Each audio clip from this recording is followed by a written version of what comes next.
আসলে এই মোমেন্টগুলো ক্যাপচার করে রাখতে পারলে ভালো।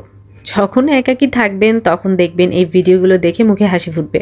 আসসালামু আলাইকুম, হ্যালো এভরিওয়ান, কেমন আছেন সবাই? আমি আছি আলহামদুলিল্লাহ ভালোই। গত মঙ্গলবার আমরা ইফতার শেষ করে 3 বোন শপিং করতে চলে গিয়েছিলাম। আমাদের ঈদ শপিং তো মোটামুটি শেষ, বড়দের সাথে সাথে মেয়েদের জন্য কেনা হয়েছে, বাকি আছে শুধুমাত্র আমার ছেলে। রবিবার আমরা উত্তর আড়ংয়ের আউটলেট থেকে ওদের জন্য ড্রেস কিনি।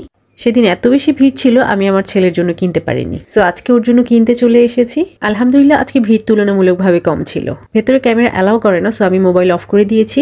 তবে সবকিছু দেখে আমার শুধু মনে হচ্ছিল যদি আপনাদের সবাইকে একটু দেখাতে পারতাম। অনেক সুন্দর করে সাজানো হয়েছে, নতুন নতুন অনেক কিছু এসেছে। সো আমি আমার ছেলের জন্য পছন্দ মতো কাপড় চোপড় কিনে ফেলতে পেরেছি আলহামদুলিল্লাহ। শপিং করতে করতে আমি আমাদের আরেক বোন রিদিকে ফোন দিয়ে বললাম যে চলে আসো। ও বললো আপু মাত্রই বাসায় এসেছি, তোমরা বাসায় চলে আসো, কেউ নেই। ভাবলাম হাতে সময় আছে, আমি আর আমার 2 বোন মিলে চলে গেলাম ওর বাসায় যেহেতু কেউ ছিল না, মজা করে আড্ডা দেওয়া যাবে। আসলে সবাই ব্যস্ত হয়ে গেছি, সবার ব্যস্ততার কারণে কারোর সাথে বসে আড্ডা দেওয়া হয় না সেই সময়ই কারণে, যার কারণে আমরা একে অন্যের সাথে দেখা করার জন্য মুখিয়া হয়ে থাকি।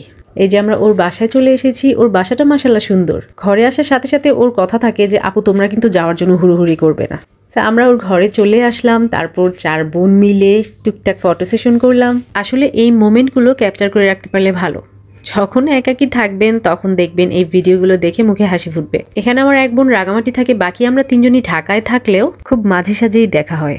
এই যে রিদির ব্যাটালিয়ন, দূরে ওই অ্যাশ কালারের বিড়ালটাকে কোনোভাবে আমি ধরতে পারছিলাম না, ও কাছে আসছিল না, বাট ও আসছিল, ও খুব আহ্লাদ করছিল। বেশ কিছু সময় যাওয়ার পরে আমি বুঝতে পারলাম ও আহ্লাদের মেইন কারণ কি। ছোটো বিড়াল খাওয়ার জন্য বসেছিল এতক্ষণ। দেখেন কেমন মানুষের মতো খায়। আহারে রিদি দেরি করছো কেন, দাও ওর মুখে। মানুষের মতো খায় কেন বললাম জানেন? দেখবেন এখনই ও হাত দিয়ে টেনে টেনে কিভাবে খেয়ে নিচ্ছে। দেখতে কিন্তু খুবই আদর লাগে। ওই দেখুন কাপড় চোপড় পরে সে একদম সাহেব হয়ে বসে বসে তার খাওয়া খাচ্ছে।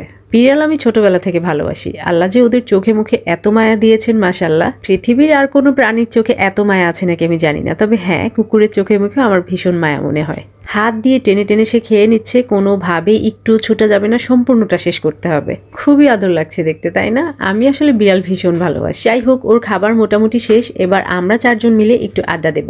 এখানে বসেই আমরা অনেকটা সময় বোনরা মিলে গল্প করেছি, আড্ডা দিয়েছি, ভীষণ মজার সময় কাটিয়েছি।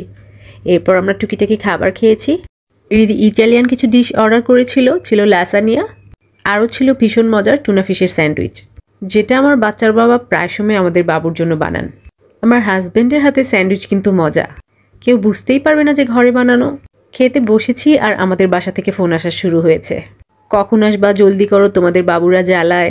ওইদিকে আমি যখন রিদির ভিডিও নেওয়া শুরু করলাম, ও লাজুক লাজুক মুখে ঢং করা শুরু করেছে। ও আসলে ছোটবেলা থেকেই ভীষণ ঢঙ্গি। যাই হোক, এতগুলো আইটেম অর্ডার করেছে, আমরা কিন্তু শেষ করতে পারিনি। তার উপর ছিল বাসায় যাওয়ার তারা থাকলে আসলে কোনো কিছুই প্রপারলি হয় না। মোটামুটি সব শেষ করে রিদি আমাদেরকে বাসার অনেকটা কাছে এগিয়ে দিয়ে এসেছে। সত্যি কথা বলতে অনেক দিন পর আমরা খুব সুন্দর একটা সময় কাটিয়েছি। ইনশাল্লাহ খুব শীঘ্রই আমরা আবার একসাথে ঘুরবো। ভালো থাকবেন সবাই।